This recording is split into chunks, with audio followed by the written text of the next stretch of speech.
आध्यात्मिक पथ की कहानी सुनने वाले सभी श्रोतागणों को एक बार फिर से जय श्री राधे, जय श्री कृष्णा। आज की कहानी का शीर्षक है प्रेम को पाने के लिए तो दौड़ना ही पड़ता है। अगर आप मेरे चैनल पर नए हैं तो प्लीज़ मेरे चैनल को लाइक से सब्सक्राइब जरूर करिएगा। आज की कहानी शुरू करते हैं।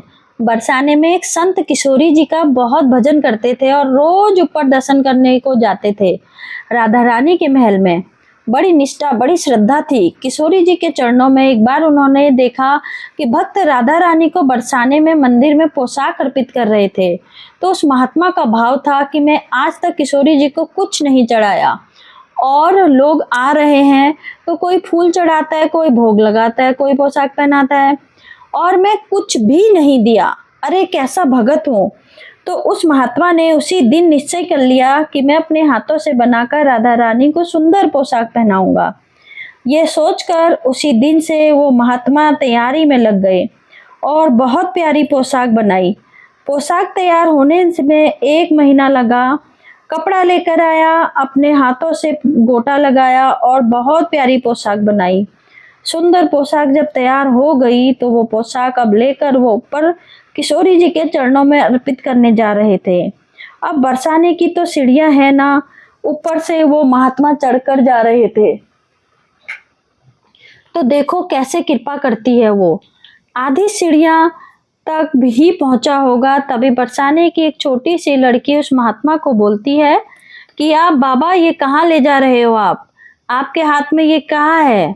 वो महात्मा बोले कि लाली मैं ये किशोरी जी के लिए पोशाक बना के उनको पहनाने के लिए जा ही रही हूँ। वो लड़की बोली अरे बाबा राधा रानी पे तो बहुत सारी पोशाकें हैं, तो ये मोकू दे दो।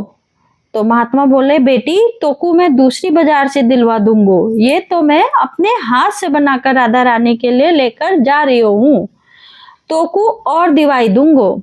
लेकिन उसी छोटी सी बालिका ने उस महात्मा का दुपट्टा पकड़ लिया और बोली बाबा ये मोकू दे दे। पर संत जी भी जिद करने लगे कि दूसरी दिलवाऊंगा, ये नहीं दूंगा। लेकिन वो बच्ची इतनी तेज थी कि संत के हाथ से छुड़ाकर पोशाक भागी। अब महात्मा तो इतने दुखी हो गए, बूढ़े महात्मा अब कहाँ ढूंढें उसको।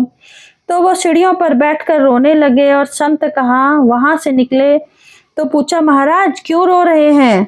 तो सारी बात बताई कि जैसे तैसे वो तो बुढ़ापे में इतना परिश्रम करके ये पोशाक बनाकर लाया था राधा रानी को पहनाता, पर वहां से पहले ही एक छोटी सी लाली लेकर भाग गई, तो क्या करूं मैं अब।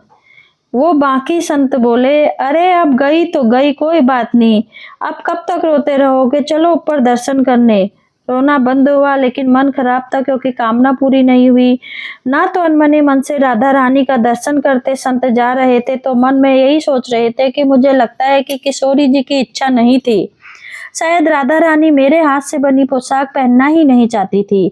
ऐसा सोचकर बड़े दुखी होकर जा रहे थे और अब जब जाकर अंदर खड़े हुए दर्शन खुलने का समय हुआ और जैसे ही श्री जी का दर्शन खुला, पट खुले, तो वे महात्मा क्या देख रहे हैं कि जो पोशाक वह बालिका लेकर भागी थी वही पोशाक पहनकर मेरी राधा रानी बैठी हुई है।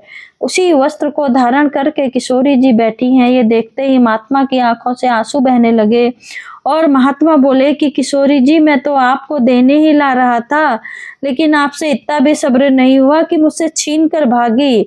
आप तो किशोरी जी है ना। कहा बाबा ये केवल वस्त्र नहीं, ये केवल पोशाक नहीं, या तो मैं तेरो प्रेम छुपो भयो है और प्रेम को पाने के लिए तो दौड़ना ही पड़ता है, भागना ही पड़ता है। राधे कृष्णा।